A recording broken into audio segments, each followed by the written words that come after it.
Bon, ça fait 4 fois que je refais la story, ça me gonfle, voilà. Donc je vais essayer d'y aller d'une seule ligne droite. Par où commencer? Bon, déjà, ça fait quelques jours que moi j'étais un peu tendue, voilà. Je vous cache pas, avec Julien, c'était pas ouf. Il y a des hauts débats, hein, comme d'hab. Hein. Mais parce que tout simplement que, en fait, c'est moi qui gère tout, hein, ici, que ce soit les finances, que ce soit l'organisation de la maison, l'intendance, les travaux, les trucs, les machins, bref, voilà. Et je me suis sentie pas assez soutenue par Jules. Et au contraire, c'était le premier à me faire des réflexions ou à être pas cool, à être un peu stressée de certaines situations qui étaient un peu imprévues ces derniers jours. Et au lieu d'être cool avec moi, parce que déjà que je fais beaucoup, en plus de ça, si t'es pas de bonne humeur avec moi et que tu m'envoies chier tous les 4 matins, c'est bon quoi. Moi je suis humaine, je peux pas non plus tout gérer sur mon dos, sur mes épaules, toujours tout le temps et en prendre plein la gueule. Non, en fait, non. J'ai pas envie d'avoir ce genre de quotidien. Voilà. Donc, à l'époque, quand avec Jules ça allait pas, on pouvait se faire la tête pendant des semaines, pendant des mois. Il pouvait y avoir un peu un bad mood des fois. C'était très up and down. Maintenant, en fait, quand au bout de 1 jour ou 2 jours, il y a des tensions palpables, ou alors c'est le mood, la vibes de la maison, enfin du couple, de nous, elle est pas positive. Vous voyez? Maintenant, ça me prend la tête en fait. J'ai plus le temps à accorder aux mauvaises énergies dans ma vie. Je veux que des bonnes énergies. Et même si des fois on passe par des moments difficiles qui arrivent à tous les couples, là en ce moment on est dans une période un peu difficile. Je dirais pas financier non plus, mais il y a beaucoup de charges qui nous tombent dessus. On arrive à la fin des travaux, on est dans la dernière ligne droite où il faut tout payer. Il y a ci, il y a ça d'un seul coup. On a des gros problèmes avec notre maison aussi de France. Il y a plein d'imprévus, voilà, qui du coup demandent à faire des calculs, demandent à faire par ordre de priorité.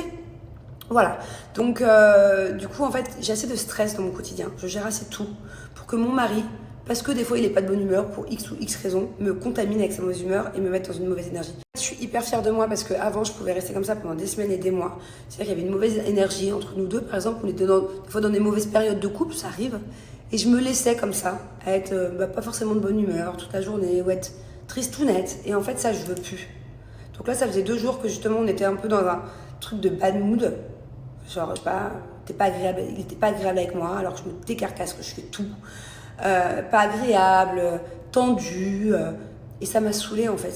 Ça m'a saoulée parce que moi j'essaye quand même coûte que coûte, même quand il y a des fois où il y a des petits coups de mou et qu'on a des petites épreuves de la vie à tous les niveaux à affronter. J'essaye de. Allez, on se laisse pas aller, c'est pas grave, on fonce, rien ne me fait peur. Mais si il y a quelqu'un avec mon partenaire de vie, mon mari, qui me contamine, c'est son bad mood, en fait, non, je veux plus. Ça, je suis trop contente parce que vraiment, je vous le souhaite à vous les filles, si vous aussi, votre humeur dépend de l'humeur de votre mari. Voilà. Si votre mari vous donne de l'attention, est gentil, machin, ouh, c'est trop bien, vous êtes trop de bonne humeur. Et puis si votre mari, il est là, il est désagréable, du coup, ça va pas, vous. Alors que nous, à l'inverse, les maris, ils en ont rien à faire. Hein. Je vous explique. Moi, mon mari, quand le soir, je fais la tête et que je suis pas bien, que je suis tristounette, des fois, pendant 2 heures, je rumine. Lui, il arrive, au bout d'1 minute, il ronfle. Voilà. Ça, c'est la base, je pense, de certains hommes et des femmes. Voilà. Je pense que je peux être la seule dans le même problème. Mais ça, je veux plus. Voilà. Donc là, j'ai été un peu tristounette 2 jours et j'ai mis un gros haut là hier. Je dis stop, en fait. Moi, ça fait 2 jours que tu me contamines je sais pas si c'est du stress, si c'est de la. Je sais pas, mais je veux pas. Et je suis fière, j'ai passé une étape parce qu'à l'époque, je pouvais rester comme ça pendant des semaines. Jusqu'à temps que les choses s'arrangent toutes seules. Et là, non, en fait, on me laisse dans ma positivité, même si des fois j'ai des choses, surtout en ce moment, beaucoup de stress, des choses à gérer. Et ben, je veux être positive. Et c'est pas lui qui va m'apporter de la négativité. Donc voilà, ça c'est le premier truc où, voilà pourquoi j'étais un peu tristounette, un peu pas terrible, pas trac. Parce que voilà, j'ai eu plein de nouvelles dans la maison qui doit être prête normalement très très récemment, là, bientôt. Au final, il y a, on va dire 2 semaines de retard, bon c'est plus grand chose, on est plus à ça près. Mais voilà, c'était pas prévu. Il y a eu des sommes aussi qui sont arrivées, déjà on doit payer la fin des travaux, il y a une grosse somme à mettre. On a pas une grosse partie, hein, mais une bonne partie encore à mettre. Il y a eu des choses imprévues à repayer, il y a eu d'autres choses. Et en fait, voilà, de quoi faire stresser la plupart des gens. Voilà, s'ils avaient été dans mon cas, devoir tout gérer et beaucoup d'imprévus comme ça. Et au final, c'est pas grave. C'est pas grave.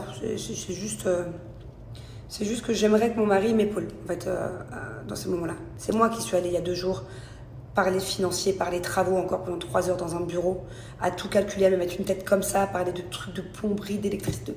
Bref, c'est moi. Et en fait, quand je sors de ce rendez-vous, j'aimerais juste, dorénavant, que Julien, par exemple, Merci bébé d'y avoir été pour nous deux. Bon alors explique-moi, voilà, qu'il n'arrive pas, qu'il soit pas tendu. Ah, yeah. Non, en fait non, je fais les choses. J'ai besoin aussi des fois de poser ma tête sur une épaule. Voilà, c'est tout. Donc, next, le sujet. Allez, autre chose, et après j'arrête parce que sinon ça va vous faire 200 vidéos. Sinon j'aurais plein de choses à vous dire, hein, mais on va faire étape par étape. Voilà. Là, pour clôturer cette prise de parole, par exemple, j'ai reçu un message il y a 2 jours. J'ai pas répondu, donc là, si tu te vois, la personne qui m'a écrit ce message, voilà, la réponse vient maintenant. C'était un truc du style t'as pas honte, ton mari il voulait pas faire les travaux, tu l'as fait sans son accord il y a 2 ans, t'as été égoïste et après tu te plains que là entre guillemets t'as des grosses sommes de travaux qui te tombent dessus, voilà. En fait, effectivement, Julien il voulait pas faire ses travaux il y a 2 ans, ok. Effectivement, Julien, parce que vous n'êtes peut-être pas au courant, ou alors c'était il y a trop longtemps pour vous s'en souvenir. Julien, quand j'ai acheté cette maison, il voulait même pas l'acheter, ok. C'était il y a 3 ans maintenant. Donc, je ne regrette absolument pas d'avoir acheté cette maison. Parce qu'au final, grâce à cette maison, en seulement 1 mois, on n'avait même pas emménagé dedans. On était en train d'emménager le premier mois, à peine, qu'on a pris une plus-value de dingue. Voilà, c'était un très bon coup à faire dans l'immobilier. Mais une grosse plus-value, ce serait indécent de vous dire la somme, ok ? Donc déjà, je ne regrette pas d'avoir poussé mon mari à acheter cette maison de base, alors qu'il ne voulait pas. Ça a fait des disputes. Je lui ai dit, tu sais quoi, tu veux pas la prendre, je vais la prendre toute seule, et pas de souci. Au final, à la dernière minute, après signature, après, il m'a dit, c'est bon chérie, vas-y, je te suis, ok ? Je regrette pas d'avoir foncé, parce qu'au final, j'ai vraiment pas fait d'erreur pour le coup. Deuxièmement, ces travaux-là, donc 1 an après, il y a 2 ans, voilà, au bout d'1 an qu'on avait la maison, j'ai décidé de faire les travaux. À la base, c'était pour la vendre, la maison, voilà. Parce que dans mes calculs, c'était vraiment le moment de la rendre plus luxueuse, un peu plus grande, de donner une petite touche différente de toutes les autres maisons qui se ressemblent de la rue, voilà, pour pouvoir faire une encore plus grosse plus-value. Parce que je me suis dit, la plus-value, on n'a pas été jusqu'au bout. Donc, à la base, c'était pour la vendre.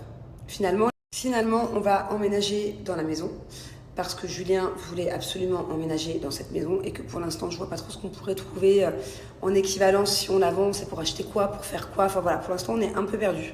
Donc, à part si demain j'ai une très très belle offre et que quelqu'un toque à la porte et me fait vraiment une belle offre à partir d'un certain montant, là, on va y réfléchir à 2 fois et à mon avis, on la vendra. Mais voilà, pour l'instant, tant qu'il n'y a pas une très belle offre, on la vend plus parce que Julien, ça lui fait vraiment plaisir après ces 2 ans de travaux d'aller vivre dedans et parce qu'on ne sait pas où aller pour le moment. Voilà. Bon. Mais tout ça pour dire parce que pour ceux qui n'ont pas suivi, il y en a beaucoup qui n'ont pas dû suivre, allez voir les épisodes de C'est la famille, tout est expliqué de pourquoi finalement on garde un peu la maison à voir. Bon, ok, donc là on va déménager dans notre fameuse maison qu'on devait vendre et qu'après on ne devait plus vendre.